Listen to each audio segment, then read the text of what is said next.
Governor Soludo restates government's stand to zero tolerance for mismanagement of funds. Anambra State Anti-Corruption Strategy RULAC hold revalidation program. President Tinubu set to name envoys as ministry post-consular officers.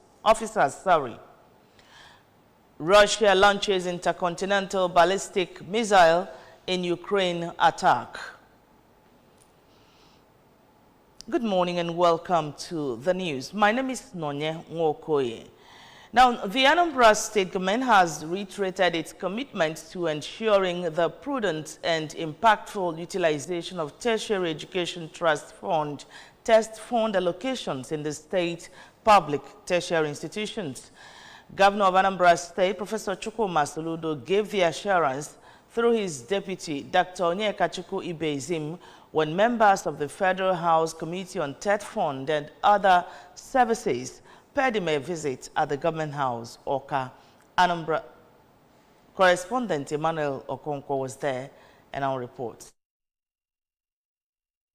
Who noted that the TED Fund allocation is going a long way in bringing to bear the government's vision of enhancing educational infrastructure, improving teaching and learning conditions, and supporting research and staff development in tertiary institutions in the state, emphasized the government's zero tolerance for mismanagement of funds and pledged to monitor the implementation of the TED Fund projects to ensure they meet the desired standards and objectives. Earlier, the chairman of Federal House Committee on TED Fund and Other Services, Honorable Miriam Onoha, while saying that they were alerted that from the year 2020 to 2023, there are some outstanding TED Fund allocations to tertiary institutions in Southeast Zone, which may be occasioned by some of the stringent conditions attached to assessing the funds and some other factors which are beyond the control of the tertiary institutions, explained that the committee has chosen to interfere on the issue.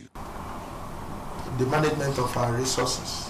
So be rest assured that whatever fund that we receive will be put into good use by the capable hands that we have.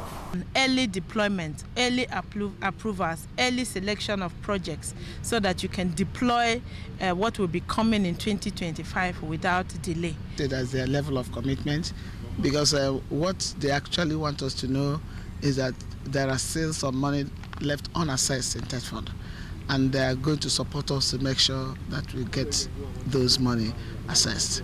From Government House in Oka, I am Emmanuel Okonkwo reporting for ABS News.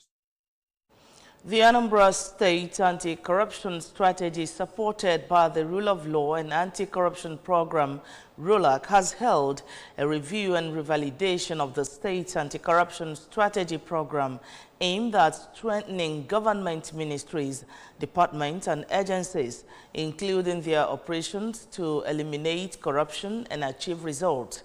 Our correspondent, Kenechukwu Chukwudi, filed this report. Had in attendance permanent secretaries and other key heads of government parastatals and agencies to review the first phase of the state anti-corruption strategy, while also having an overview of the draft for the 2024-2028 anti-corruption strategy. A representative from RULAC, Dr. Adachi Dibokwe, explained that the first phase, 2019-2023, was not for witch hunting, but rather to ensure that government operations are strengthened for better service delivery without corrupt activities, by strengthening relevant laws and implementing them. It is actually coming to make our works easier. It is coming to strengthen our systems. It is coming to strengthen our institutions. So it makes provision for changes, for strengthening our laws, for strengthening our policies, for strengthening our institutions. The Permanent Secretary, Office of the Head of Service, Mr. Adebayo Ojeinka, also spoke at the event. So we are not operating outside the law.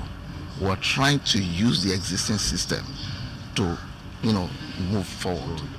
We are trying to fast track our activity to make sure that we can be able to achieve a lot before the end of this next phase. State government has already started engaging into this, and implementation is ongoing.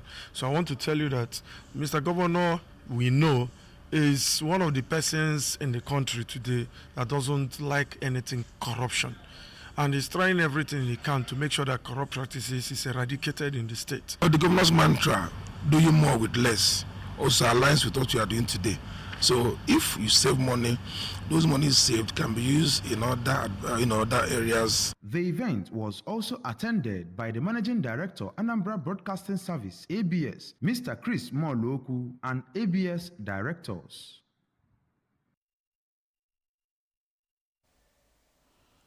Anambra State government has earmarked 200 billion naira for road infrastructure in 2025 fiscal year. This was contained in the breakdown of the 2025 budget presented to the State House of Assembly by Governor Chukwuma Soludo and read to the media by the Commissioner for Budget and Economic Planning, Mrs. Chiamaka Nake, during a media briefing in her office at Jerome Udoji State Secretariat, Oka. Correspondent Ngozi Obileri was there and now reports.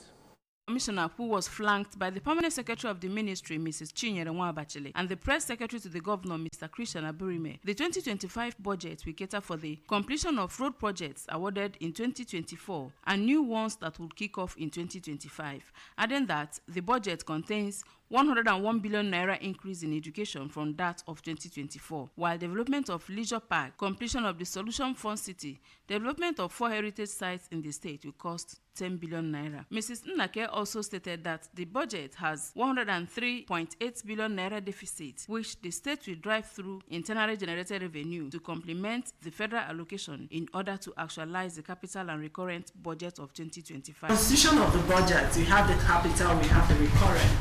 The capital is for doing the infrastructure project everyone can see.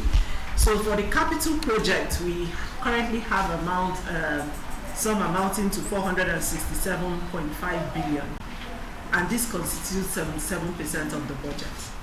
The recurrent, which is the salary and overhead, the cost of running the government, is currently at about approximately 140 billion, and which is 23% of the budget. I am Ngozi Obileri for ABS News.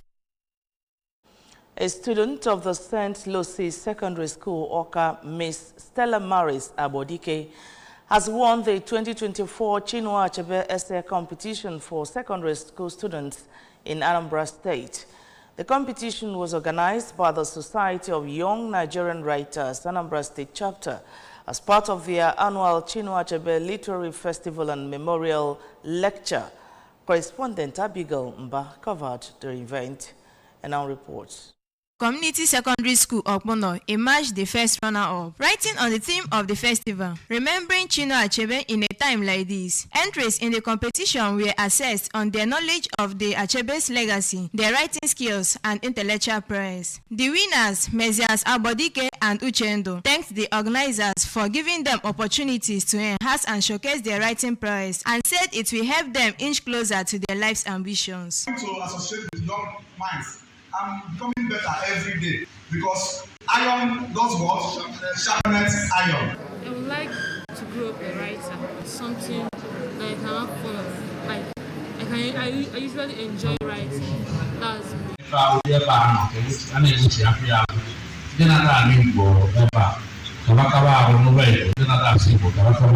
me. In Oka, Abigail Mba for ABS News. On the national scene, the federal government has begun deploying consular offices to diplomatic missions worldwide before the anticipated release of the ambassadorial list. This move comes 14 months after 83 ambassadors were recalled in September 2023 following President Bola Tinubu's inauguration. A reassessment of foreign policy led to the recall of the 83 ambassadors, both career and non-career, from their post in September 2023. But the subsequent appointment of replacements has yet to take place. The envoys were instructed to return to Nigeria by October 31, 2023, marking a shift in diplomatic strategy and suggesting that the government was looking to realign its foreign engagement to better serve national interests. The Minister of Foreign Affairs, Ambassador Yusuf Tuga, had said the ambassadors served at the president's behest in their host nations and that it was the president's prerogative to send or recall them from any country. On the foreign scene, Ukraine's Air Force says Russia has launched an intercontinental ballistic missile from its territory as part of an attack. This is the first time Moscow has used such a weapon in the war. Ukraine's statement does not make it clear what the intercontinental ballistic missile targeted and whether it caused any damage. According to the report, it comes after Ukraine fired UK-supplied long-range Storm Shadow missiles at targets within Russia for the first time. The UK government has not commented on the report, but the Defense Secretary says Ukraine's action on the battlefield speaks for it.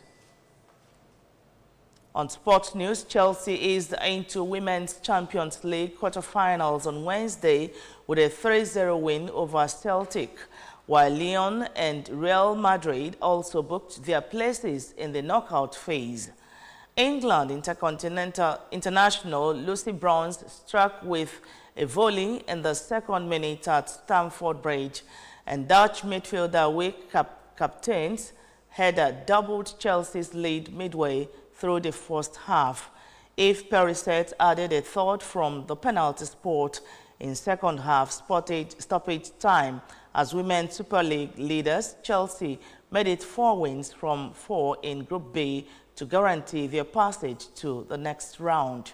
Chelsea have won all 11 games under Bompastor, who moved to London in May after 3 years in charge of Lyon. Joining Chelsea in the quarterfinals from the same section will be Real Madrid after their battling 3-2 victory away to 20. And with that sports news, we come to the end. But remember, you can follow news and programs on ABS from any part of the world by liking our Facebook page. Follow us at Anambra Broadcasting Service. Subscribe to our YouTube at ABS Television Oka, on X at ABS Radio TV, and on Instagram at ABS Radio TV.